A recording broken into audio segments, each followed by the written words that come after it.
స్తుతులు స్తోత్రములు కలుగును గాక. హల్లెలూయా హల్లెలూయా. ప్రియ దేవుని బిడ్డలారా, మరి గడిచిన దినాలన్నీ కూడా దేవుడు తన రెక్కల నీడలో మనం భద్రపరిచి ఆరోగ్యం ఇచ్చి ఆయుష్ ఇచ్చి జూన్ నెలలో 3వ ఆదివారములో మరి ఆయన సన్నిధిలో స్తుతించే కృపను దేవుడు మనకు అనుగ్రహించాడు. ఎవరికి లేకపోతే భాగ్యతనో ఎవరితనో దేవుడు నీకు నాకు మనకు అందరికి అనుగ్రహించాడు. ప్రియులారా, ఎందుకంటే ఈ దినము చూడని వారు ఎంతో మంది ఉన్నారు. కానీ మనము సజీవులకు ఉన్నామంటే కేవలము దేవుని కృప, దేవుని దయ. అందుబట్టి దేవునికి వందనాలు. హల్లెలూయా హల్లెలూయా. రీసెంట్ మనం చూసాము అహ్మదాబాద్లో విమానము కూలిపోయి దగ్గర ఈరోజు పేపర్లో చూస్తే 267 మంది పైనే 70 మంది పైనే ఉన్నారని మరి ఈరోజు మేము పేపర్లో మనం న్యూస్ చూస్తున్నాము. కానీ మరి దేవుడు తన చల్లని నీడతో మనం కాపాడి ఎంతోమంది నిరాశతో, వాళ్ళందరూ కూడా ధనవంతులేనండి, అయినా కానీ మరి ఎంతోమంది నిరాశతోనూ నిష్పర్ధలతోనూ వేదనతో బాధలతో ఉన్నారు. కానీ దేవుడు మరి మనను ఎన్నో అపాయాల నుండి ప్రమాదాలను తప్పించి సజీవులకు ఉంచిన దేవునికి స్తుతులు స్తోత్రములు కలుగును గాక. హల్లెలూయా. మరి ఒకసారి మరి మాస్టర్ గారికి వారి కుటుంబానికి మా ప్రత్యేకమైన వందనాలు.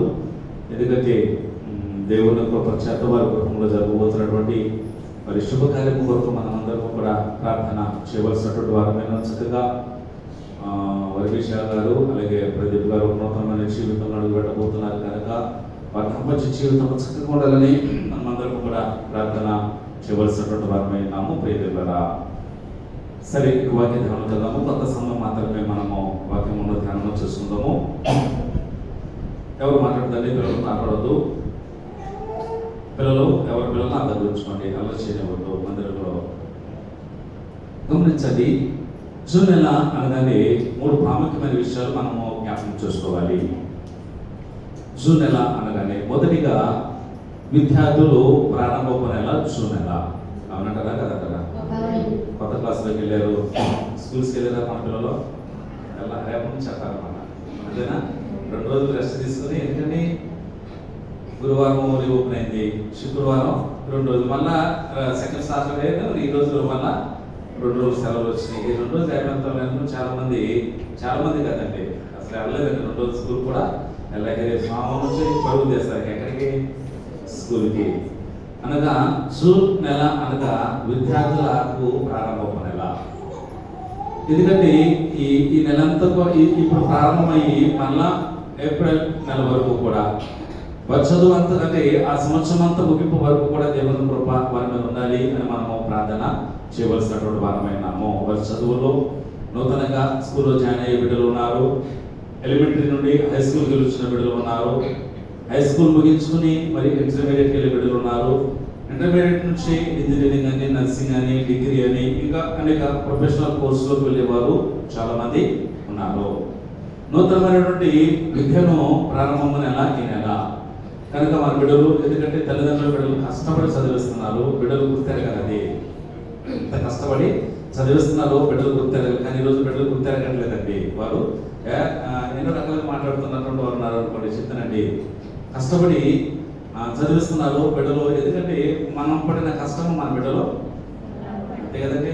ఈ ప్రయాసం ఎవరికొరకు మనం 2 ముసలు మాట్లాడుకుంటున్నానండి, 2 ముసలు మాట్లాడుకుంటున్నారు. కూరగాయలకు వస్తే నేను ఎరా సుబ్బారావు బాగున్నవారు అంటున్నాడు ఆయన పెద్ద అయినా. ఎరా ఆయన పేరు ఏదో అన్నాడు, బాగున్నవారంటే బాగున్నాడు. ఇద్దరు ఎప్పుడు చిన్ననాటి స్నేహితులు అంటారు. ఇద్దరు ఎప్పుడు చాలా కాలం కలుసుకున్నారు. మన ఇద్దరు ఎట్టున్నారా, నీ పిల్లలు ఎట్టున్నారా, నువ్వు ఎట్టున్నారంటే ఏం చెప్తారా, నా కొడుకు నేను 4 ఎకరాలు సంపాదిస్తే అది మొత్తం ఏం చేశాడు మొత్తం అన్నీ చేసేసారా. ఈ రోజు నాకు ఆడు నన్ను చూస్తలేదు, పరిస్థితి మరి దారుణంగా ఉంది. ఇది అంతెందుకు రా, బిడ్డల కొట్టి కదా మనం కష్టపడి ఆ రోజు 30 రూపాయలు కూడగట్టుకుని ఎక్కడో ఒక 500 వచ్చినాక 4 ఎకరాలు చిన్నప్పుడు అండి, 500 వచ్చినాక 4 ఎకరాలు. స్తోత్రం హల్లెలూయా. మాట్లాడుకుంటా నేను నవ్వుతున్నా. నిజం కాదు బాబా అని అన్నాడు. నిజమేనండి. ఏ తల్లిదండ్రులు కష్టపడింది బిడ్డల కొరకే, బిడ్డల భవిష్యత్తు కొరకు వారి మంచిగా మేము పడిన కష్టమో వారు పడకూడదని. కానీ వీళ్ళు ఏమనుకుంటున్నారంటే ఏదో టెక్ ఇట్ ఈజీగా తీసేసుకుంటున్నారు. అల్లరగా ఆటగాతనంగా వాళ్ళు చదివిస్తారు మమ్మల్ని చదివించరా అన్నది నెగిటివ్గా చేస్తున్నటువంటి వారు చాలా మంది ఉన్నారు. జాగ్రత్త పిల్లల గమనించండి. దేవునికి స్తోత్రం. హల్లెలూయా. కనుక విద్యార్థులు ఈ సంవత్సరం అంతా కూడా దేవుడు బిడ్డలు మంచి విజయమును ఇవ్వాలని విద్యార్థుల కొరకు మనము ప్రార్థన చేయాలి. రెండవదిగా జూన్ నెల అని అనగానే వ్యవసాయదారులు జూన్ నెల ప్రారంభం అండి వ్యవసాయదారుడికి. ఎందుకంటే మనం రోడ్డు వస్తూ ఉంటున్నామండి. తొలకరి వర్షాల కొరకు వ్యవసాయదారుడు ఎదురు చూస్తుంటాడండి. తొలకరి వర్షాలు కురిసినవి. అందరూ కూడా దేనికో సిద్ధపడుతున్నారు. నార్మల్ మనకి లేవు, నార్మల్ లేవండి. మనకి వ్యవసాయం ఉంది కదండి. నార్మల్ మొత్తం భూమి మొత్తం అంటే కొంచెం మొత్తం దున్నేసేసుకుని అదంతా చక్కగా చదువు చేసి విత్తనాలు చల్లేస్తున్నారు. రోడ్డు వస్తుంటారు. చాలా పొలంలో చూసుకుంటూ వస్తున్నానండి. మా నాన్నగారు కూడా చిన్నప్పుడు జుట్టు మీద పని చేసినా కానీ వ్యవసాయం చేసేవాడండి. వ్యవసాయం చేస్తే ఈ టైం వచ్చేసరికి స్కూల్స్ ఓపెన్ అవ్వకుండానే అందుకు నార్మల్ చల్లేసేవాడు అనుకోండి.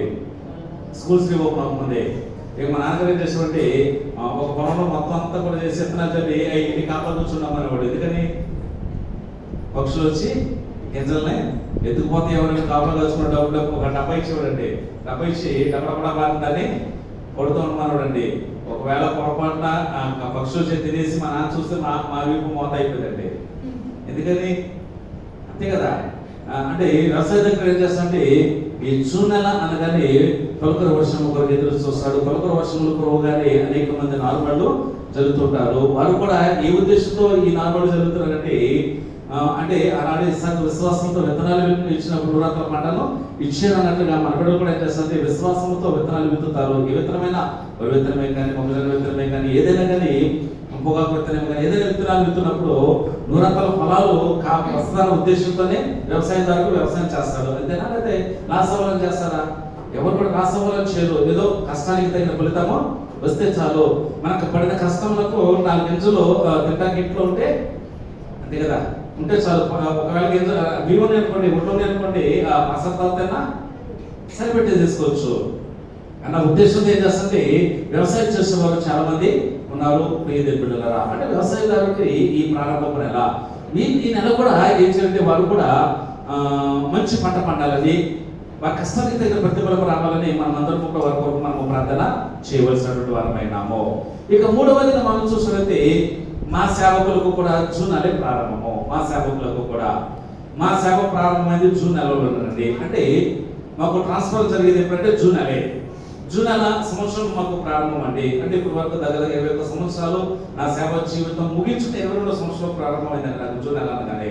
ఈ జూన్ నెల 1వ తారీఖున 21 సంవత్సరం ముగించేసుకుని 21 ముగించేసుకుని 22వ సంవత్సరం కలిపెట్టామండి మేము ఇప్పుడు వరకు. దేవునికి స్తోత్రం. హల్లెలూయా హల్లెలూయా. అంటే ఈ సంవత్సరం అంటే ఈ జూన్ నెలంతా మరి ఈ సంవత్సరం అంతా కూడా మళ్ళా మే నెల వరకు కూడా దేవుని కృప మా మీద ఉండాలి. అందుకని దేవుని కృప చేత నా బాధ పడడానికి కానీ మరొక సంవత్సరం దేవుడి మీ దగ్గర వచ్చేది నన్ను అర్థమైందండి. నా బాధ మరో సంవత్సరం పడాలని బాధలు నా బాధ తప్పదు. అరుపులు కేకలు అన్నీ ఉంటాయండి. కనుక ఇంకో సంవత్సరం పడాలి బాబు ఇది బాధ మేము అనుకుంటున్నారేమో పర్వాలేదండి. అయినా సేవకులు గతిస్తానంటే అది మన మేలు కొరకే అని మనం ఆలోచన చేసుకోవాలి. దేవునికి స్తోత్రం. మరొక సంవత్సరం మాకు దేవుడు మాకు ఇచ్చాడు. ఈ సంవత్సరం అంతా కూడా మేము పడే ప్రయాసం ఏంటంటే అనేక ఆత్మల రక్షణ కొరకు అనేక ఆత్మలను దేవుని యొద్దకు నడిపించాలి. దేవుని భయములు భక్తులు బోధలు బిడ్డలు పెంచాలని మా ప్రయాసం అంతా కూడా మేము ఈ ప్రారంభం కనుక ఈ సంవత్సరం అంతా కూడా మరి దేవుని కృపలో సంఘము అభివృద్ధి చెందాలి, సంఘము విస్తరింప చేయాలి, అనేక ఆత్మలు దేవుడిని నడిపించాలని మా ప్రయాసం అంతా కూడా ఇప్పటి నుంచే ప్రారంభం అండి. దేవునికి స్తోత్రం. ప్రతి సంవత్సరం అంతా కూడా దేవుని కృప మా మీద ఉంది. దేవుని మా మీద ఉండి 4 సంవత్సరాలు భరించారు. ఇంకొక సంవత్సరం భరించండి. వచ్చే సంవత్సరం అట్లా వెళ్ళిపోతానండి. ఎందుకంటే 5 సంవత్సరాలు ఖచ్చితంగా మాకు ట్రాన్స్ఫర్స్ ఉంటాయి కనుక దేవుని కృప చేత కనుక ఈ జూన్ నెలలు కానీ అందరికీ ఒక టీచర్స్కే కానీ అందరికీ కూడా ప్రారంభము కనుక ముఖ్యంగా విద్యార్థుల ఆదివారం కనుక విద్యార్థుల గురించి కొన్ని మాటలు మీకు నేను తెలియచేయాలని ఆశపడుతున్నాను. ప్రియ దేవులారా, హల్లెలూయా హల్లెలూయా. ఎందుకంటే వ్యవసాయదారులే కానీ అందరికీ కూడా ప్రారంభపు నెల కనుక వాస్తవం ఈరోజు వాస్తవంగా తెలిసి సిద్ధపడి వచ్చానంటే ఈ దినము ప్రాముఖ్యమైన దినం ఏంటంటే ఈరోజు నాడు ఫాదర్స్ డే అని చెప్పేవాళ్ళండి. నేను ఫాదర్స్ డే చెప్తాను అనుకున్నానండి. ఈరోజు అంటే ఆ విషయాలు కూడా రెండు ఇచ్చాడు మనకి. ఒకటి త్రిత్వము, తండ్రి కుమార పరిశుద్ధాత్మ అనగా తండ్రి దేవుడు, కుమారుడైనటువంటి యేసు ప్రభువు దేవుడు మనతో ఉండి ఆయన ఆరోహణమై వెళుతూ వెళుతూ ఆదరణకర్త అనగా పరిశుద్ధాత్మ మన మీదకి ఈరోజు నాడు ప్రమరించబడినటువంటి దినముగా ఈ దినము మనం లెక్కిస్తూ ఉంటామండి. అంటే పరిశుద్ధాత్మ దేవుడు త్రిత్వమైనటువంటి దేవుడిగా మన మధ్యకు వచ్చి ఆ ఆత్మీయ మనలను సర్వసత్యంలోనికి నడిపించేదిగా తెలియజేస్తూ ఆ ఆత్మ అబ్రహాముతో మాట్లాడినట్టుగా చూస్తున్నాము. ఆ ఆత్మ కలిగినటువంటి మనము ప్రేమ కలిగి ఉండాలి, ఆదరణ కలిగి ఉండాలి, ఒకరికొకరు సహవాసము కలిగి ఉండాలని పత్రిక పాఠ భాగంలో ఇవ్వబడింది. ఆ ఆత్మ మనం పొందుకోవాలంటే పరిశుద్ధాత్మ శక్తివంతులకు మనము పరిశుద్ధాత్మను పొందుకుంటేనే ఆ ఆత్మ మనం వర్తిస్తారని స్వార్థ పాఠ భాగంలో చదువుకున్నాము. మరి ముఖ్యంగా తర్వాత ఫాదర్స్ డే చాలా మంది స్టేటస్ లో పెడుతున్నాడు, మా ఫాదర్స్ మా డాడీ మా డాడీ మా డాడీ అని పెడుతున్నారు చాలా మంది. ఎవరి స్తోత్రం, హల్లెలూయా. ఒకటి కుమారుడు పుడితే లేకపోతే కుమార్తె పుడితే సంతోషమే, కానీ వారు ప్రయోజకులైతే ఎవరికి? తల్లిదండ్రులకు అధికమైన సంతోషము. అర్థమైందండి? అంటే మీరు పుట్టే సంతోషమే, ఎందుకంటే పిల్లలు కావాలని ప్రతి తల్లిదండ్రులు కోరుకుంటారండి. ఎవరైనా ఆడపిల్లలైనా, ఇద్దరు మగపిల్లలైనా, ఇద్దరు ఆడపిల్లలైనా, ఆడపిల్లైనా మగపిల్లైనా ఎవరైనా వద్దనుకుంటారంటే పిల్లల్ని ఎవరు కూడా వద్దనుకోరండి. అంటే పిల్లలు పుడితే సంతోషమేనండి ప్రతి తల్లిదండ్రులకి, కానీ వారు ప్రయోజకులైతే ఏంటండి అధికమైన. అంతే. ఇప్పుడు ప్రయోజకులు అవ్వాలంటే తల్లిదండ్రులు ఫాదర్స్ డే అని పెట్టుకున్నారు, మంచిదే, కానీ ఎప్పుడు పెట్టుకోవాలి? నీవు ప్రయోజకుడు అయితేనే అప్పుడు ఎవరికి సంతోషం? తల్లి తండ్రులకు సంతోషము. అటువంటి సంతోషం ఇవ్వాలి. ప్రయోజకుడుగా అయ్యే చాలా మంది పుట్టినప్పుడు సంతోషిస్తారు, కానీ వాడు ప్రయోజకుడు అవ్వకపోతే తల్లిదండ్రులు ఎంత నిరాశ చెందుతుంటారండి. అయినా తండ్రి ప్రేమ ఎన్నది కూడా విడిచేది మాత్రము కాదు. దేవునికి స్తోత్రం. అందుకే తండ్రులందరికీ ప్రత్యేకమైనటువంటి వందనాలు తెలియజేస్తామండి, మీకు శుభాకాంక్షలు తెలియజేస్తాం తండ్రులు అయినటువంటి వారికి. దేవునికి స్తోత్రం. దాంట్లో నేను కూడా ఉన్నాను అనుకోండి, నేను కూడా ఒక భాగమే. చూడండి, తల్లి 9 మాసాలు కానీ 9 మాసాలు కడుపులో బిడ్డను దాస్తుంది. 9 మాసాల తర్వాత బిడ్డ పుట్టినప్పుడు ఇంకా పెరిగి పెద్దవాడయ్యే వరకు కూడా తండ్రి గుండెలో ఉంటుందండి. ఎవరండి? పిల్లాడు కానీ పిల్ల కానీ 9 నెలలే తల్లి గర్భంలో ఉంటారు. అంటే తల్లి ప్రేమ అని కదా, కానీ తల్లి ప్రేమిస్తుంది. ఎంతవరకు ప్రేమ అని ఉంటుందంటే క్రమశిక్షణ లేని ప్రేమ. ఎవరు ప్రేమ? వాస్తవంగా కాదంటారా? గారాభం అంటే కొడుకు మీద గారాభం అయిపోతుంది, కానీ కూతురి మీద వచ్చేసరికి ఉండదు. మరి ఎందుకన్నా మరి ఆడవాళ్ళ శత్రువు ఆడాలి ఎందుకని వారు అర్థం కాదు, కానీ కొడుకు మీద ఉన్నంత ప్రేమ ఎవరి మీద ఉండదు. సరే, తండ్రికి మాత్రము ఇద్దరు సమానంగా చూస్తారు, కానీ కూతురు మీద కొంచెం ఎక్కువ చూస్తారు. అంతేనా? ఎక్కువ ఉంటుందండి. దేవుడికి స్తోత్రం. హల్లెలూయా. ఎవరి మీద? మా అమ్మాయి వెళ్ళి మన 10వ తరగతి హాస్టల్ జాయిన్ చేసి వచ్చామండి. విన్నారమ్మా? మన 10వ తరగతి హాస్టల్ జాయిన్ చేసి వచ్చాం. ఫోన్ చేసింది, డాడీ నేను అంతా వచ్చి నేను ఉన్నాను. స్తోత్రం. హల్లెలూయా. వేలు డబ్బులు పెట్టి ఖర్చు పెట్టి వచ్చావు, డాడీ నేను ఉండను వచ్చేస్తా రా అంటుంది. నాకు టెన్షన్ ఒకటే, నాకు బాగోట్లేదు, నేను ఉండను వచ్చేస్తానంటే ఒక బాబు ఎంత ఖర్చు పెట్టి నేను ఎక్కడ చదివించాను హాస్టల్ జాయిన్ చేస్తే ఇప్పుడు ఉన్నానంటుంది. ఓ బాబు ఏంటి పరిస్థితి అనుకుని అమ్మగారికి మరీ ఎదిరించి జాయిన్ చేసి వచ్చాను నేను హాస్టల్లో. ఇక చూడండి, అంటే హాస్టల్లో జాయిన్ చేయాలనుకున్నాను, కానీ నేను అనుకున్న కాలేజీలో జాయిన్ చేసి వచ్చానండి. ఇక అర్థంగానే ఇక బరువు వచ్చి డాడీ అని నడిచారు. నా ముందు వచ్చేసి గురించి చేసుకుని అందరూ చదువుతున్నారు. ఎవరు అంటే అట్రాక్షన్ ఉంటుందండి తల్లికిను తండ్రికిను కూతురికి. అమ్మగారు ఉంది, నీ గారం చూసుకుని ఎట్లాగా ఉంది. ఇంకో పాప కూడా, అమ్మ నేను ఉన్నదాన్ని అమ్మతో వెలుగులు పెడుతుంటే నాన్న అంటే ఆకలే నువ్వు అనేది అక్కడ వాళ్ళ డిస్కషన్, మా డిస్కషన్ ఇది, వాళ్ళ డిస్కషన్ అది. సరిగా అమ్మగారు చెప్పి అది కదమ్మా, ఇది నువ్వు ప్రయోజకురాలు అవ్వాలని మా బాధ అంతా, చక్కగా చదువుకో, నువ్వు రేపు రోజు ప్రయోజకులు ఏమనుకోండి అంతే అనుకోకుండా నీ కొరకే కదా, కానీ అది చెప్పి ఇది చెప్పి మమ్మల్ని రాత్రి వస్తాను నేను మా దొత్తాను ఇది వస్తానని చెప్పి మళ్ళీ అక్కడే ఆపలు మాత్రమే ఎవరు అంటే ఎవరు నన్ను ఇంటికి తీసుకెళ్ళిపోతాను, నన్ను చచ్చిపోమంటారా? ఎంతమంది చెప్పినా కానీ ఎంతదండి నన్ను ఎప్పుడు వదిలేస్తే రేపు నా చేపలు చూస్తారన్నది ఊరు బాబు కాలుతారు. నా అమ్మాయి అట్టగదమ్మా ఇదిగో ఎట్లాగా చెప్తే సరే డాడీ బాగా వస్తారుగా తప్పగా అంటే తప్పగా వస్తాం, ఏది కావాలో చెప్పి తీసుకొస్తామంటే ఏదో లిస్ట్ చెప్పిందండి. లిస్ట్ చాలా లిస్ట్ చెప్పిందండి. సరేలేగమ్మా రేపు ఆదివారం వస్తాం, ఈ రోజు కదండి వచ్చే ఆదివారం అండి, నిన్నే వెళ్ళాం కనుక మళ్ళీ రేపు ఆదివారం రావాలని అట్లా వస్తాం, వచ్చే ఆదివారం వస్తాం అని చెప్పి లిస్ట్ చెప్పింది, చాలా లిస్ట్ చెప్పింది. సరే తీసుకొస్తారులే అని చెప్పి అనుకుంటే అక్కడికి తిరిగి చూస్తుంటే వెళ్ళింది, కానీ ఏం ప్రాబ్లం అని అన్నామండి. సరే సంతోషంగా వెళ్ళింది. ఆమైతే వెళ్ళానంటే వెళ్ళను, నన్ను తీసుకెళ్తారా రచ్చుకోమంటారా? అసలు ప్రిన్సిపల్ గారు అయితే కుదరదాన్ని ఏమో పంపించాను ఆయన. ఇక ఏం వంక చెప్పారు ఏం చెప్పారు కానీ ఎరుపు తీసుకెళ్ళిపోయారండి. తీసుకెళ్ళిపోతే మళ్ళీ అన్న పర్మిషన్ ఇచ్చారు. ఎప్పుడు తెలుసా, రేపు ఒక్కరోజు శ్రావణం పొద్దున్నే రాకపోతే సర్టిఫికేట్ ఇచ్చి పంపించేస్తాం అన్నారండి. సరే చెప్తానండి. అంటే తండ్రికి తల్లి పెంచు 9 నెలల వరకు ఉంచుద్ది. అది కదండి ఎవరు బిడ్డ అంటే ఎవరు బిడ్డ అని చెప్తారండి, తండ్రి బిడ్డ పెట్టమంటారండి, తల్లి పెట్టమంటారండి. అంటే తల్లికి ఏముండదు, క్రమశిక్షణ అనేది ఉండదు. ప్రేమిస్తుంది, ఎంతగా ప్రేమిస్తుంది అంతగా ప్రేమిస్తుంది. దేవునికి స్తోత్రం. కానీ అది అద్భుతమే, కానీ మహా అద్భుతం ఏంటో తెలుసా, తండ్రి ప్రేమ మహా అద్భుతం. కొడుకునే కానీ కూతురునే కానీ ఇద్దరు కూడా సమానంగా పెంచుతారు. తండ్రి ప్రేమ అటువంటిదండి. దేవునికి స్తోత్రం. తల్లి ప్రేమలో తేడా ఉండదు, కానీ తండ్రి ప్రేమలో మాత్రము స్వార్థం ఉండదు. తండ్రి ప్రేమలో అసూయ ఉండదు. ఎందుకంటే మనకు తెలుసు, ఇద్దరు తప్పు కుమారుడు గురించి తండ్రి ఏమిటి తప్పుపోయాడని తన కుమారుడు వదిలిపెట్టేశారా?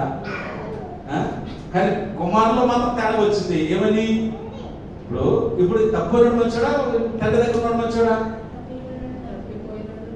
తప్పిపోయినాడే మంచోడు. తండ్రి దగ్గర ఉన్నటువంటి వాడు తన గుర్తుపడి బయటపడింది. ఎప్పుడు తప్పిపోయిన కుమారుడు వచ్చి ఏం చేస్తున్నప్పుడు, ఎందుకు గొప్ప విధంగా చేస్తుంటే, నేను నీ దగ్గర ఉన్నాను, ఏనాడు నాకు చేసావా అని అంటే, ఆ తండ్రి ఉన్నాడు, అయ్యా నిన్ను ఎంతగా ప్రేమించానో నా కుమారుడు మళ్ళా చనిపోయి తిరిగి బ్రతికాడు కనుక అతను కూడా నన్ను అంతగానే నిన్ను ప్రేమించినట్టే అతను తమ్ముడు కూడా ప్రేమిస్తున్నట్టే, అడుగు నీ భాగం తీసుకుని పోయాడు కదా అంతగా ప్రేమిస్తున్నావా అంటాడు. అది తల్లి ప్రేమ, అది తండ్రి ప్రేమ అండి. అదే తల్లి ప్రేమ చూడండి. దేవునికి స్తోత్రం. ఇప్పుడు రెబెకా ఎవరు ఎక్కువ ప్రేమించింది చెప్పండి? ఎవరు ప్రేమించింది? చిన్న కుమారుని ప్రేమించింది. ఎవరు? యాకోబుని. అంతేనా? అందుకని ఏసావుని దీవిస్తారని తండ్రి చెప్పాడు. ఎవరు? జ్యేష్ఠుడు కనుకనే. అంటే తండ్రి ప్రేమలో స్వార్థం లేదు, జ్యేష్ఠుడికి హక్కు అనేది ఉందన్న ఉద్దేశంతో నీకు నేను దీవిస్తాను వెళ్ళి ఎక్కడికి రమ్మంటే ఆయన ఏదో చేసుకొచ్చాడు. ఈ లోపల తల్లి ఏం చేస్తుంది, కాదు నువ్వు వెళ్ళిపో, నీకు అది నీకు ఇది అని చెప్పేస్తారు కదా. అట్లాగే నీకు అది వస్తుంది ఇది వస్తుంది చెప్పేసి ఆ దీవులని ఎవరు పంపించేస్తుంది? యాకోబు పంపించేసాను. చూడండి తల్లి ప్రేమలో ఏమున్నది, అవునా కదా? మీరేమనుకోమాకండి. దేవునికి స్తోత్రం. హల్లెలూయా హల్లెలూయా. ఒక కడుపునే పుట్టిన బిడ్డలకే ఇంత స్వార్థం చూపిస్తున్నాము, కానీ మన పరమ తండ్రి అయినటువంటి దేవుడు ఎటువంటి స్వార్థము లేనివాడు మన దేవుడు. హల్లెలూయా. అందరినీ కూడా సమానంగా ప్రేమించువాడు మన దేవుడు. ఆ ప్రేమలో లోపము లేనిది తండ్రి ప్రేమ. గమనించండి. అంటే మీకు ఒక మాట తెలియచేది. మా ఇంటి యజమానులు విష్ణు గారు మీకు తెలుసు, చాలా మందికి ఆయన చనిపోయి రీసెంట్గా.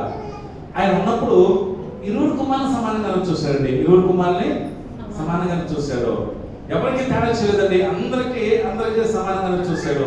ఆయన చనిపోయిన తర్వాత తల్లి పెద్ద కొడుకి ఎక్కువ రావాలని చూస్తుంది, చిన్న కొడుకి ఏమండి ఎక్కడున్నది? అదో ఆ చిన్న కొడుకు చిన్న కోడలు, అదో మేమంటే నీకు ఇష్టం లేదు, అది లేదు, ఇది లేదు, అదని ఇదని ఆమెను చూడకుండా ఆమె చూస్తుందండి. పెద్ద కొడుకు ఎక్కడ ఉన్నాడు? హైదరాబాద్ ఉన్నాడు. హైదరాబాద్ వచ్చి చూస్తారా? ఈ ప్రేమ ఎవరి మీద ఉంది చెప్పండి? పెద్ద కొడుకు మీద ఉంది. ఇక్కడ ఉన్న కొడుకు మీద మాత్రం లేదు. ఎక్కడ మనకి ఇక్కడ ఆమె ఎట్లా చూస్తారు? ఆమె పట్టించుకోవట్లేదు, అది నా కొడుకు పట్టించుకోవట్లేదు అని నాకు ఎట్లా చూస్తారండి? మన ప్రేమలో స్వార్థం ఉన్నప్పుడు ఎవరి బిడ్డలు మళ్ళీ ఎట్లా చూస్తారు? ఒకసారి ఆలోచించారా? చెప్పండి. దేవునికి స్తోత్రం. హల్లెలూయా.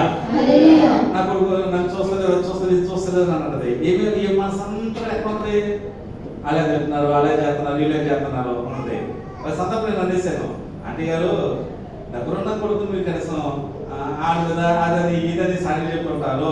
పెద్దవాడు నా కొడుకు అట్టానే ఆ కొడుకు గురించి చెప్తాడు. ఇక్కడ ఉన్నప్పుడు నేను చూసే దగ్గరున్న చూస్తారు కదా, దూరం ఉన్న చూస్తారా? కానీ ఇద్దరు సమానంగా చూడంటే అవి వేస్ట్ కాదు. ఆయనే అని ఎప్పుడు కూడా ఎప్పుడు మనం చూడకూడదండి. సమానంగా అది తల్లి, అదే తండ్రి మాత్రం ఇరువురు కూడా సమానంగా చూస్తారు. ఈ రోజు ఫాదర్స్ డే కనుక స్టాటస్ చూస్తున్నప్పుడు నవ్వుకుంటే ఎన్ని పెట్టుకున్నారు, ఎంతమంది పెట్టుకున్నారు. బతుకున్నప్పుడు తల్లిదండ్రులకి కంచంలో మెతులు పెట్టరు కానీ అమ్మా నేను అన్నానని ఏమనుకోకండి, జరిగిస్తాను. హల్లెలూయా. బతుకున్నప్పుడు కంచంలో మెతులు లేదు కానీ చనిపోయిన తర్వాత కంచాలే పంచి పెట్టేస్తారు. ఇంకోటి చూస్తే ఇప్పుడు daddy I love you daddy, నువ్వు మిస్ అయ్యావు డాడీ అని ఎన్నో రకాలుగా పెడుతున్నారండి ఈ రోజు. ఉన్నప్పుడు మాత్రం ఆడు చిత్రాలు కొట్టేస్తారు. లేనప్పుడు నువ్వు లేనిలో కనిపిస్తున్న డాడీ, అది డాడీ, ఇది డాడీ, అది నాన్న, నీ ప్రేమ ఎంతో ప్రేమ నాన్న అని పెడుతున్నారండి. అది చూసి నవ్వుకుంటున్నానండి. ఎందుకంటే తెలుసు మాకు ఎవరెవరితో మాకు తెలుసు కనుక గమనించండి. తండ్రి ఉన్నంత వరకే ఆ విలువ మనకి. తండ్రి లేకపోతే నిజం వాస్తవం అండి. అందుకని ఎప్పుడు తండ్రిని మనం ఎప్పుడు కానీ తల్లిదండ్రులు మనం ఎప్పుడు దూషించే వాళ్ళని ఉండకూడదు. వాళ్ళు ఎప్పుడు ప్రేమను పొందుకునే వాళ్ళగా ఉండాలి. దేవునికి స్తోత్రం. ఒక మాట మీకు తెలియజేసి నేను ముగించేస్తాను. సామెతల గ్రంథంలో మన వాక్యం చదువుకున్న ఈరోజు నాడు జ్ఞానము దేవుని భయభక్తులు కలిగితే జ్ఞానమునకు మూలము అని వాక్యం ఇవ్వబడుతుంది. సామెతల గ్రంథము 9వ అధ్యాయము 10వ వచనము, యెహోవా యందు భయభక్తులు కలిగినది జ్ఞానమునకు మూలము. ఏదంటే దేవుని యందు భయభక్తులు కలిగినది జ్ఞానమునకు మూలము. జ్ఞానం ఎక్కడ వస్తుంది? అమ్మా చదువుని బిడ్డ, నేను ఎంత చదువుకున్నాను, ఈ జ్ఞానం ఎక్కడిది నాకంటే, అమ్మా నీ చదువు వల్ల నీకు జ్ఞానం రాదు. నీ చదువు నీకు సంస్కారం నేర్పిస్తుందేమో కానీ జ్ఞానం ఎక్కడ వస్తుందో తెలుసా? ఎక్కడి నుంచి వస్తుంది? దేవుని యందు. ఒకవేళ మనం చూద్దాం, కొంతమంది ఎంత జ్ఞానం కలిగిన వాళ్ళు వీళ్ళు అని అనుకుంటున్నాము, కానీ ఆ జ్ఞానం అంతా ఎక్కడి నుంచి వచ్చిందనుకుంటారండి? ఎక్కడి నుంచి వచ్చిందండి? దేవుని యందు భయభక్తులు కలిగితే జ్ఞానము. అందుకే చూడండి, యోబు గ్రంథము 28వ అధ్యాయము 28వ వచనం చూస్తే, యెహోవాయని భయభక్తులే జ్ఞానమనియు దుష్టత్వమును విడిచిటయే వివేకమని ఆయనకు సెలవిచ్చుచున్నాడు. కనుక ఈ 28వ అధ్యాయం అంతా కూడా మనం చూస్తే ఇక్కడ ఒక చక్కని మాట పడిందండి. వెండికి గని కలదు, మొదటి వచ్చినండి. పుట్టును వెంగి సువర్ణములకు స్థలము కలదు. ఇనుము నుండి మట్టిలో నుండి తీరులు, రాగిని తీరులు. మనుషులు చీకటికి అంతము కలుగజేయుదురు. అమ్మా ఎవరంటే అమ్మా ఏనండి, మనుషులు ఏం చేస్తారండి? అమ్మా ఏనండి ఒకసారి దేవునికి స్తోత్రం. హల్లెలూయా, హల్లెలూయా. మనుషులు ఏం చేస్తారండి? చీకటికి అంత కలిగజేస్తారు. దేనికంతం? చీకటికి. అంటే చీకటికి అంత అంటే చీకటి పోయి చీకటి అంతం కదా, అది పోయి ఏం కలిగజేస్తానండి? అంటే ఇక్కడ చక్కగా చూడండి, మనుషులకు వెలుగును కలగచేసేదే, వెలుగు కలగచేసేవాడు అంటే మనుషులు. దేవునికి స్తోత్రం. హల్లెలూయా. అంటే చూడండి, మనుషులు చీకటికి అంతం, అంటే చీకటికి అంతం కలగచేసేది ఎవరు? మనుషులు.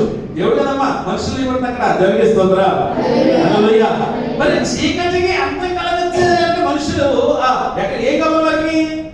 జ్ఞానం కావాలి. జ్ఞానం వల్ల చీకటిని ఏం చేస్తారు? వాళ్ళు పారదోలుతారు. అర్థమైందండి? అంటే ఆ జ్ఞానం ఎక్కడి నుంచి వస్తుంది అంటే చీకటిని పారదోలంత జ్ఞానం వారికి కావాలంటే దేవుని యందు భయభక్తులు కలిగితే జ్ఞానమునకు మూలము. ఆలోచించండి మీద. ఈరోజు లైట్ వెలుగు, లైట్ ఉంది కదా, బల్బులు ఏమో ఉన్నాయి కదా, అవి ఏంటండి?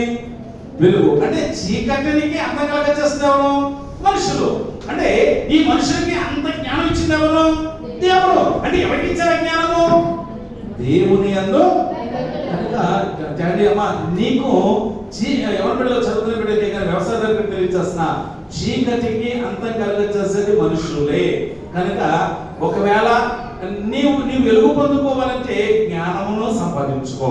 నేను సంపాదించుకోవాలంటే జ్ఞానమును సంపాదించుకోవాలి. అందుకనండి ఇక్కడ చక్కని మాట, దేవుని యందు యెహోవా యందు భయభక్తులే జ్ఞానమనియు దుష్టత్వమును విడిచితే వివేకమని ఆయన నరులకు సెలవిచ్చెను. దుష్టత్వమును విడిచుటయే. ఈరోజు చాలా మంది దుష్టత్వం విడవకుండా ఆ చీకటిలో ఉంటున్నారు.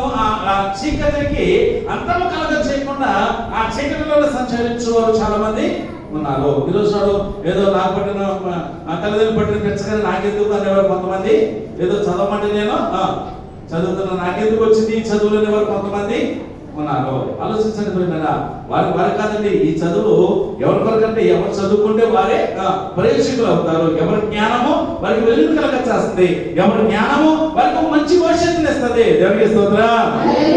హల్లెలూయా హల్లెలూయా. ఏదో నీ మీద స్వార్థము లేకపోతే నీ మీద అసూయ కాదండి. గమనించండి ప్రియమైనరా, ఎందుకంటే ఆ చీకటిని ప్రారంభాలు ఎవరంటే నీవే. ఆ చీకటి ప్రారంభాలంటే ఏం కలగాలండి అంటే ఆ చీకటికి అర్థం కలగ చేయాలంటే అది ఒక జ్ఞానం వల్ల. ఆ జ్ఞానం ఎవరిస్తుంటే దేవుని యందు భయభక్తులు కలిగిన జ్ఞానమునకు మూలము. కనుక దుష్టత్వాన్ని విడిచిపెట్టండి, జ్ఞానమును సంపాదించుకోండి. ఈ జ్ఞానం సంపాదించుకోవాలంటే మొదటిగా చేయవలసింది ఏంటంటే దేవుని అడగాలి. యాకోబు పత్రిక 1వ అధ్యాయము 5వ వచనము. యాకోబు పత్రిక 1వ అధ్యాయము 5వ వచనము. జ్ఞానము మీలో ఎవరికైనాను జ్ఞానము కొద్దుగా ఉన్న ఎడల అతడు దేవుని అడగవలెను, అప్పుడు అది అతనికి అనుగ్రహించబడును. ఆయన ఎవరిని చెప్పకుండా అందరికీ ధారాళముగా దయచేవాడు. హల్లెలూయా హల్లెలూయా. గమనించండి ప్రియమైన, ఆలోచించండి. అంటే ఇక్కడ చక్కని మాట తెలియజేసేవారంటే మీలో ఎవరికైనా జ్ఞానము కొద్దిగా ఉన్నాయట. ఏమిటి పశుప్రాయాలు ఉన్నవి, అవి ఎట్టో ఎట్టడిసి వాటికి తెలుసా చెప్పండి. ఎందుకని అంటే పశువు. ఈరోజు మనుషులు అనే వాడికి ఒక వివేచనం అనేది ఉన్నది, ఒక జ్ఞానం అనేది ఉన్నది, ఒక ఆలోచన అనేది ఉన్నది. ఈ జ్ఞానము ఒకవేళ నీకు కొద్దుకుంటే ఏమనండి, నన్ను అడుగుము. ఏం చేస్తుంది, ఎవరిని గద్దింపక అందరికీ. అంటే ఆయన ఇచ్చే విషయంలో స్వార్థం లేదండి. గమనించండి అమ్మాయినారా, వ్యవసాయం జరిపి కొంతమంది అంటారు వాళ్ళు బాగా చదువుతున్నారు, నేను చదవట్లా, వాళ్ళకి ఎక్కువ జ్ఞానం వచ్చింది, నాకు ఎక్కువ జ్ఞానం లేదు. ఎందుకు లేదండి జ్ఞానం? నువ్వు దేవుణ్ణి అడిగితే ఏం చేస్తారు, దేవుడు అందరికీ సమానంగా ఇస్తారు. అంతేకాని ఎవరికి ఎక్కువ ఎవరికి తక్కువ కాదండి. కానీ ఒకవేళ జ్ఞానం ఎక్కువ ఉందంటే వారు దేవుని యందు భయభక్తులు కలిగిన వారే, అర్థమర్థం కదండి. వారు దేవుణ్ణి అడిగిన వారు కనుకనే దేవుడు ఏం చేస్తారు వారికి. సొలొమోను ఏమండి, సొలొమోను దేవుని దగ్గరికి వచ్చి, అయ్యా ఈ ప్రజల పరిపాలించే జ్ఞానం నాకు లేదు, నేను పుట్టవాడులో నేను బాలుడులో నాకు జ్ఞానం లేదు, నాకు జ్ఞానం కావాలని దేవుని దగ్గరికి వచ్చి అడిగాడు. అయ్యా ఈ ప్రజలు పరిపాలించే జ్ఞానం నాకు దయచేయమన్నాడు. దేవునికి స్తోత్రం. ఏమండి ఇచ్చాడు లేదా? ఎంత జ్ఞానం ఇచ్చాడండి? అంత జ్ఞానం కలిగిన వాడు పుట్టలేదు, పుట్ట నేరడం అంత జ్ఞానం కలిగిన వాడు. కనుక వ్యవసాయదారులైనా కానీ, చదువుకునే వారికైనా కానీ, లేకపోతే సంసార జీవితం భార్యాభర్తల విషయంలో కుటుంబ విషయంలోనే కానీ మనకు ఒక జ్ఞానం అనేది కావాలి. చీకటిని అంతం చేసేది జ్ఞానం. అంటే మనుషులకు చీకటిని అంతం కలగచేసే జ్ఞానం ఉంది, కానీ దాన్ని ఎందుకు అంతం చేయలేకపోతున్నారంటే వారి దగ్గర ఏలేదండి, జ్ఞానము లేదు. అంటే దేవుని అడగలేకపోతున్నారు. ఏమైనా నాకు జ్ఞానము దయచేయమని అడిగితే ఎవరికి చెప్పగా అందరికీ ఏం చేస్తాడు ఆయన అంటే మనం జ్ఞానమును దేవుని దగ్గరకు వచ్చి అడగాలి. దేవుడికి స్తోత్రం. వ్యవసాయదారుడు ఉన్నాడు, అయ్యా మరి సంవత్సరము నేను పట్టేస్తాను ప్రభా, మరి నాకు ఏ కాలంలో ఏ విత్తనం ఎత్తాలో, ఎప్పుడు మందులు చల్లాలో, ఎప్పుడు నాట్లు వేయాలో, ఎప్పుడు ఏది చేయాలో నాకు జ్ఞానమును దయచేయమని మనం ప్రార్థన చేస్తే ఏం చేస్తాడు, దేవుడు ఇస్తాడు. చదువుకునే వారికి కూడా అండి, అయ్యా ప్రభా మరి సంవత్సరం ఇదే సంవత్సరం ప్రారంభమైనది, నేను నూతన తరగతిలోకి వెళ్ళాను, నేను లేకపోతే నూతన కళాశాలలోకి వెళ్ళాను, నేను ప్రభా నాకు జ్ఞానం నీ దయచే ప్రభా అంటే ఏం చేస్తాడు దేవుడు? తప్పక గద్దించాడు, దోసివేసేవాడు కదండి, అందరికి దయచేసేవాడు ఆయన. హల్లెలూయా. మేము కూడా మా సేవలో కూడా రండి ప్రారంభించే సమయంలో ఈ సంవత్సరం కూడా మమ్మల్ని ఇక్కడ ఉంచాడు. ఏమంటున్నా ప్రభా మరి సంవత్సరం కూడా మమ్మల్ని ఇక్కడ ఉంచావు, ఏ ఉద్దేశంతో మాకైతే తెలీదు. అయితే ఈ ప్రజలను ఈ సంఘాలను ఎవరు నడిపించాలో సమయోచితమైన జ్ఞానం నాకు. ఎందుకంటే ఎవరి మనకు 5 ఏళ్ళు సరమానమనయా, ఇది 1 ఏళ్ళు 3 ఏళ్ళు నానా రకాలుగా ఉన్నాయి. నానా రకాల మనస్తత్వాలు మనుషులు ఉంటారు, అందరూ ఒకేలాగా ఉంటారండి. ఇక్కడ ఒకలాగా ఉన్నారు, ఈ సంఘం ఒకలాగా ఉందనుకోండి, ఇది పరమణ సంఘం అంటారు, దాన్ని తూర్పు సంఘం అంటారు, ఇది ప్రగతిపురం. ఈ 2 ఆపోజిట్ అండి, 2 ఆపోజిట్ సంఘాలు అండి. 2 ఆపోజిట్ సంఘాలు అయినా కానీ ఎవరు ఉన్నారండి, ఎట్లా ఎట్లా బ్యాలెన్స్ చేసుకుంటూ రావాలంటే మేము దేవునికి స్తోత్రం. ఎంతో మంది పెద్దలు మేము చెప్పేమనుకోండి, పెద్దలు ఎదురు తిరిగేవారు ఉంటారు, లేకపోతే నాన్న రకాలుగా మాట్లాడే ఉంటారు. అందరూ ఏ విధంగా అనుభవంలో మాకు జ్ఞానమును దయచేయి, ఇంకా సంఘంలో వాక్యం ఏ విధంగా బోధించాలో, అనేక మందిని దేవుని ఏ విధంగా నడిపించాలో, ఏ విధంగా ఆకర్షించాలో, ఆత్మ రక్షించాలో అని మేము మరొక సంవత్సరం ఇచ్చే ప్రభువా ఏం చేయాలి నీ సేవలు మాకు జ్ఞానం ఇవ్వమని మేము కూడా ఎంత బైబిల్ ఎంత తెలుసున్నప్పటికీ కూడా మళ్ళా మేము అడుగుతాండి కావాలి, మాకు కూడా జ్ఞానం కావాలండి. దేవునికి స్తోత్రం. హల్లెలూయా అడుగుకుంటామండి. కానీ దేవుడు మాకు సంవత్సరానికి అనేక జ్ఞానాలు దేవుడు మాకు ఇస్తూ ఉంటున్నారు. దేవునికి స్తోత్రం. మనము జ్ఞానం కావాలంటే దేవుని అడగాలి. రెండవది జ్ఞానం కావాలంటే చెప్పి ముగించేస్తాం. సామెతల గ్రంథము 29వ అధ్యాయము 15వ వచనము.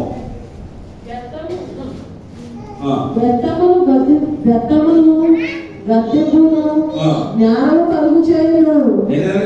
గద్దింపును జ్ఞానము కలుగు చేయును. స్తోత్రం. హల్లెలూయా హల్లెలూయా. యాక్చువల్లీ గద్దమును గద్దింపును ఏం చేస్తారండి? జ్ఞానమును కలుగచేయును. అదుపు లేని బాలుడు తన తల్లికి అవమానమును తెచ్చును. అమ్మా వినండి, ఇక్కడ గద్దింపు, గద్దమును గద్దింపు ఏం చేస్తారండి? జ్ఞానమును కలుగచేయును. హల్లెలూయా. బెత్తము వాడని కుమారుడు ఏమవుతాడండి? అమ్మా విన్నారా? బెత్తము వాడని కుమారుడు ఏమవుతాడు? దరిద్రుడు అవుతాడండి. అదేనా? అమ్మో మన పుట్టక పుట్టాడు ఏం చేద్దాం మనం? ఒక్కగానో కూతురు పుట్టిందని శివుడు ఏదో పుడుతుంటా. స్తోత్రం. హల్లెలూయా హల్లెలూయా. పుట్టక నాకే పుట్టాడని కొంతమంది ఏం చేస్తారు? కొట్టనెవరో తిట్టనెవరో ఏమన్నామో ఎవరు మాకు పిల్లోడు ఒక్కడే పుట్టాడు, పిల్లోడు ఒక్కడే అని ఏం చేస్తున్నారండి? ఎంత గారం చేసేస్తున్నారు, ఎంత గారం అంటే అంత గారం చేస్తున్నారు. ఏమిటారు వాడు? ఒకవేళ అమ్మా ఇంకో మాట అన్నానండి, మనం పిల్లల్ని చెడగొట్టేది తల్లిదండ్రులు కానీ తాత మామ మరీ ముఖ్యంగా చెడగొట్టేస్తున్నారండి. ఎవరు వాస్తవండి. ఒకవేళ తల్లిదండ్రులు కొడతాండి, ఎలా మీరు పెంచలేకపోతున్నారు, మిమ్మల్ని పెంచారు కదా నేను, పిల్లలు మీరు పెంచలేకపోతున్నారు ఏం చేస్తారు? ఆడికి ఒకప్పుడు వాళ్ళంతా మామ తిరిగిన వాళ్ళు ఆడు నా పిల్లలు కొడతాను నీకు ఎందుకు అన్నవాళ్ళు ఒకప్పుడు. ఇప్పుడు ఏమంటారు వాళ్ళు? మనం కొడుతుంటే కొడుతున్నారంటే మీరు ఏం చేస్తారు? మనోడు కానీ మనవరాలు చెడిపోయాడు. కారణం ఎవరండి? మా అమ్మ తాతలే, వాళ్ళే చెడగొట్టేస్తారంటే. స్తోత్రం. హల్లెలూయా. గద్దింపు ఉండాలండి, అంటే క్రమశిక్షణ అనేది ఉండాలండి. దేవునికి స్తోత్రం. అంటే గద్దించేవనుకోండి, ఒకవేళ చర్చిలోకి వచ్చి ఆడపిల్లలు గద్దించేవనుకోండి ఏమంటారు? నా పిల్లోడే దొరికేడా, నా పిల్లోడే అంటున్నారా అని ఏం చేస్తారండి? చూసుకో నాన్న రెడ్లు వేసేసేవారు కొంతమంది ఉన్నారండి. అన్నదాన్ని కాదండి. ఏమండి ఒకవేళ గద్దిస్తే అది మన బిడ్డ మేలు అనుకోవాలి మనం, అంతేగాని బెత్తము వాడాలి, గద్దింపు కదండి. గద్దింపు ఏమంటే అక్కడ బెత్తమును గద్దింపు హల్లెలూయా హల్లెలూయా. బెత్తం వాడాలండి. అందుకని నీ బిడ్డను పండగేసుకుంటామన్నారండి. ఏమండి అమ్మా తిరిగేసి మనగేసుకుంటాం. నేను పండగేసుకుంటున్నాను ఏంటండి? పండ ఎవరు చెప్పండి? క్రీస్తు. క్రీస్తు అనే పండగకి మన బిడ్డలు నడిపించమన్నారండి అక్కడ. దేవునికి స్తోత్రం. హల్లెలూయా. పిల్లలు కొట్టడం మమ్మల్ని అయితే ఒకవేళ పొరపాటు ఏదన్నా చిన్న బూతు మాట్లాడితే మా నాన్న వాయిస్ చూడండి కొట్టేసేసాడు మమ్మల్ని. కరెక్ట్గా ఆడుకోడు. మేము కనమండుగురు పోయినా కానీ ఎంతమంది అయినా కానీ అమ్మో నాన్నవుతానంటే గడదాలే. ఎందుకని? ఒక బూతు మాట మాట్లాడినా ఏదైనా మాట్లాడినా కానీ అంత గద్దించి చూడండి. ఒక క్రమశిక్షణ ఉండేవాడు మమ్మల్ని. దేవునికి స్తోత్రం. హల్లెలూయా. కొట్టడం కూడా అంత కాదండి. కొడితే ఒళ్ళు మామైపోయిందండి. అట్లాంటి కొట్టులు కొట్టేవాడు మమ్మల్ని. అయినా కానీ ఎందుకంటే అది జ్ఞానం కావాలి, మన ప్రయోజనం అవడానికి. అది దేవునికి స్తోత్రం. మన బిడ్డలను మన రీసెంట్ ఒక ఆయన ఒక పిల్లడు అలా అమ్మ నాన్నలు తిడుతున్నారండి. ఎరా చేతికి వచ్చిన పని పాట లేకుండా తిరుగుతున్నావు, వచ్చేతనం ఇచ్చేతనం తిడుతుంటే వెనకాల తాత ఒకడే ఎవరి మాకు అడేదని అయితే ఆడెవరైతే ఎవరంటే వాడు ఎవరైతే అంటే నేర్పిస్తున్నాడు ఎవరికి? ఆడికి ఆడే చేస్తున్నాడు. ఇదిగో నన్ను తిట్టేవా మందు తాగేత, నన్ను తిట్టేవా ట్రైనింగ్ పడతా అన్నాడు ఆడు. ఎప్పటి నుంచి అటుందని పరిస్థితి. జాగ్రత్త ప్రియులారా, చిన్నతనంలో ఎందుకంటే మొక్క వంగనది మానై మొమ్మన బస్సు బాలుడిగా ఉండగానే నేర్చుకునే బిడ్డలకి క్రమశిక్షణ చిన్నతనంలో నేర్పించండి. పెద్దడిన తర్వాత నేర్చుకోమంటే నేర్చుకోరు. జరిగే స్తోత్ర. హల్లెలూయా. జ్ఞానవంతులుగా ఉండాలంటే బెత్తం వాడాలి, గద్దింపు కావాలి. అంతేగాని ఈరోజు గద్దింపు లేక బెత్తం లేక బిడ్డలైపోతున్నారండి. ఎవరితండి ఈరోజు నాడు ఆలోచించండి. చెడిపోతున్నారు. చెడిపోతున్న కారణాలు తెలుసా? కేవలము తల్లిదండ్రులే. గమనించండి. కానీ గద్దింపు ఉండాలి, బెత్తం అనేది ఖచ్చితంగా ఉండాలి. ఉంటేనే జ్ఞానవంతులు అవుతారు. ఇక తర్వాత ఏముంటుంది? తర్వాత ఏమండి? అదుపులేని బాలుడు తన తల్లికి జాగ్రత్త. అదుపులేని బాలుడు అనగా క్రమశిక్షణ, దేవుని భయము, భక్తి లేని బాలుడు, అదుపు లేని బాలుడు అంటారు. వీడికి అదుపు లేదురా అంటే అదుపు లేకుండా ఉన్నాడు అని అంటారు. చూసారా? అందుకని అదుపు లేని కుమారుడు ఏం చేస్తాడండి? తండ్రికి కాదండి, ఎవరికంటే తల్లికి. కనుక ఎందుకని? తల్లి చెడగొట్టేది. కనుక జాగ్రత్త. పిల్లల గద్దించండి బిడ్డలను. ఒకవేళ వాళ్ళు గద్దిస్తే వదిలేయండి. అంతేగాని నా కొడుకు నాకు నువ్వెవడివి, నీతిగా చూసుకొని నాన్న రకాలుగా మాట్లాడేవారు అనుకోండి, రేపు రోజు ఏం చేస్తారు? ఓ మా అమ్మ నాకు సపోర్ట్ ఉంది కనుక నేను ఏదైనా చేయొచ్చు అనుకుంటారు. జాగ్రత్త. గద్దింపు అనేది మనకి కావాలి. అది ప్రభువుని బట్టి మీకు నేను తెలియజేస్తాను. ఈ జ్ఞానము పొందితే కలిగే మేలు ఏమిటి అని అంటే ముగించేస్తాను నేను. సామెతల గ్రంథము 4:6 అంటే దేవుని అడగాలి, గద్దింపు అనేది ఉండాలి. ఇది జ్ఞానం. ఒకవేళ నువ్వు జ్ఞానం సంపాదించుకుంటే ఆ జ్ఞానం ఏం చేస్తుంది అంటే 4:6 జ్ఞానములకు విడుకోండి కాపాడును, దాన్ని ప్రేమించిన రక్షించును. అమ్మా విన్నారా? ఎవరండి? జ్ఞానమును విడువక అది నిన్ను జాగ్రత్త. గమనించండి. దేవుని అడగాలి. తర్వాత గద్దింపు, క్రమశిక్షణ అనేది కావాలి. ఎప్పుడైతే ఉంటారో అప్పుడు వారికి జ్ఞానం ఇస్తారో ఆ జ్ఞానం ఏం చేస్తుందో తెలుసా? మనల్ని కాపాడుతుంది, మనను రక్షిస్తుంది. దేవునికి స్తోత్రం. హల్లెలూయా. హల్లెలూయా. అదుపులేని బాలుడు ఏమవుతాడంటే తల్లికి అవమానం తెచ్చేవారు కాదు. కానీ జ్ఞానం ఏం చేస్తుంది? మనం కాపాడుతుంది, అది మనల్ని రక్షిస్తుంది అని తెలియజేస్తారు. ఇంకో మాట తెలియజేస్తాను. సామెతల గ్రంథము 10:3 జ్ఞానము గల కుమారుడు తండ్రిని సంతోషపరచును, బుద్ధి లేని కుమారుడు తన తల్లికి దుఃఖమును. జ్ఞానము కలిగిన కుమారుడు తన తండ్రికి సంతోషము. హల్లెలూయా. హల్లెలూయా. జ్ఞానం నుండి కాపాడుతుంది, జ్ఞానం నుండి సంతోషపరచుచున్నది. ఇంకా చెప్పండి చాలా ఉన్నవి. కనుక ప్రియ దేవుళ్ళ ఆలోచించండి. కనుక ఆ జ్ఞానం మనకు కావాలి. ఆ జ్ఞానం రక్షిస్తుంది. జ్ఞానము దేవుని భక్తి కలిగినటువంటి జ్ఞానం ఇస్తారు దేవుడు. హల్లెలూయా. హల్లెలూయా. దుష్టత్వం విడిచిపెట్టండి, ఏ జ్ఞానమునకు మూలము అంటున్నాడు. కనుక దుష్టత్వం విడిచిపెట్టండి. దేవుని యందు భయభక్తులు కలిగితే దేవుడు మంచి జ్ఞానమును ఇస్తాడు. ఎటువంటి జ్ఞానం ఇస్తాడో తెలుసా? సొలొమోనుకి ఇచ్చిన జ్ఞానమును ఇస్తాడు.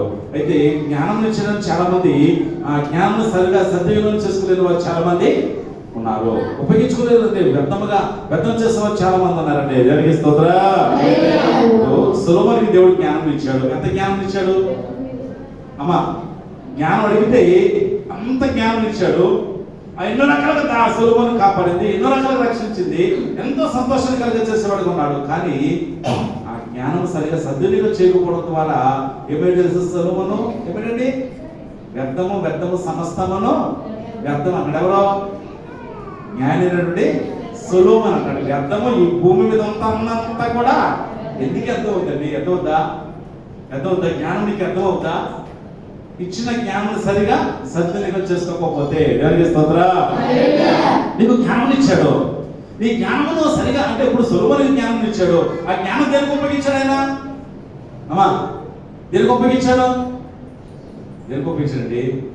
అనేక మంది భార్యలు సంపాదించుకున్నాడు. ఎంతమంది భార్యలు? 1000 మంది అంటే ఉపపత్నులు భార్యలు కలిపి మొత్తం అంతా తన జ్ఞానం అంతా ఈ స్త్రీలను తన భార్యగా చేసుకోవడానికి తన జ్ఞానం ఉపయోగించాడు. కానీ ఇంత జ్ఞానము దేవుడు ఇచ్చాడు, దేని కొరకు ఉపయోగించాలండి? అందుకే దేవుడు అన్నాడు, సులభనా నీ హృదయం ఎదురు తొలగిపోతుంది జాగ్రత్త అని హెచ్చరిక చేస్తున్నా. కానీ ఏం చేశాను నేను? సరిగా జ్ఞానమును నా కొరకు నేను అన్నాడు. కానీ నేను అనేక ఆత్మను సంపాదించా, అనేక మంది మంచి మార్గం నడిపించాను అన్నాడా? జ్ఞానం సరిగా సద్వినియోగం చేయలేదు. ఈరోజు చాలా మందికి మంచి జ్ఞానం ఇస్తున్నాడు దేవుడు, అది సరిగా సద్వినియోగం చేయకపోతే ఏమవుతుంది? అది నీకు అవమానం కలిగా చేస్తుంది. కనుక చక్కగా జ్ఞానం, దేవుడు ఇచ్చిన జ్ఞానమును దాన్ని ఉపయోగించు. దానికి స్తోత్రం. హల్లెలూయా. దేవుని మందిరంలో మంచి పరిచయం చేసే జ్ఞానము కొంతమందికి ఉంటుంది. ఇప్పుడు చిన్నపిల్లలు చక్కగా రారాజు వస్తున్న పాట ఎట్ట కొడతాడు అనుకున్నాను. చక్కగా వీటికి ఎట్ట కొట్టాడు, చిన్న వయసులో పాట కొట్టాడు. ఎందుకని? నేర్చుకోవాలని ఇంట్రెస్ట్, ఆశ. ఆ చిన్నపిల్లలు చక్కగా వాయించలేను, ఆ పాట ఎట్ట కొడతారని అనుకున్నానండి. సేమ్ అంటే ఎక్కడ నేర్చుకున్నారా? లేదు. మన పాటకి ఎట్లా అంటే అంతేకా అది దాని మీద గ్రిప్ ఉంది కనుకనే మనం స్తోత్రం. హల్లెలూయా. జ్ఞానం చక్కగా ఇచ్చిన దేవుడు ఇచ్చిన జ్ఞానాన్ని చదువులోనే కానీ, వ్యవసాయంలోనే కానీ, సేవలోనే కానీ, లేకపోతే మన గృహంలోనే కానీ ఇచ్చిన జ్ఞానం చక్కగా సన్నిధింప చేస్తుంటే అది నిన్ను కాపాడుతుంది, అది నిన్ను రక్షిస్తుంది, నీకు సంతోషం కలిగచేస్తుంది, ఆనందం కలిగచేస్తుంది. అంటే మాత్రం భవిష్యత్తులో నీకు అది ఉపయోగకరంగా ఉంటుంది. ఆ జ్ఞానం ఎక్కడికి పోతుంది? దేవునికి స్తోత్రం. జ్ఞానం సంపాదించడం చదువుకునే బిడ్డలు మనం మీకు తెలియజేస్తున్నా. మంచిగా చదువుకుంటే తల్లిదండ్రులు ఎంతో కష్టపడి చదివిస్తున్నారు. లక్షల వేల రూపాయలు మీ కొరకు అప్పులయ్యి చదివిస్తున్నారు మిమ్మల్ని. ఏదో ఎందుకంటే మేము పడిన కష్టం మీరు పడకూడదని, మేము పడిన బాధలు మీరు పడకూడదు, మీరు సంతోషంగా ఉండాలి, మీరు ఆనందంగా ఉండాలని ప్రతి ఒక్క తల్లిదండ్రుల ఆశ. కనుక నువ్వు పుడితే సంతోషమే, కానీ ప్రయోజకుడైతే అధికమైన ఈరోజు హ్యాపీ ఫాదర్స్ డే పెట్టుకుంటున్నావేమో. కానీ ఇప్పుడు కాదంటే నువ్వు ప్రయోజకుడైనప్పుడు అప్పుడు పెట్టుకో. అప్పుడు నీకు అప్పుడు తండ్రి బహుగా నా కుమారుడు ప్రయోజకుడు, నా కుమార్తె ప్రయోజకురాలేదని సంతోషిస్తారండి. దేవునికి స్తోత్రం. హల్లెలూయా. హల్లెలూయా.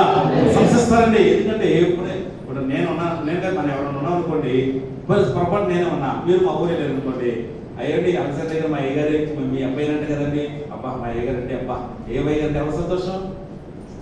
ఎవరు సంతోషం?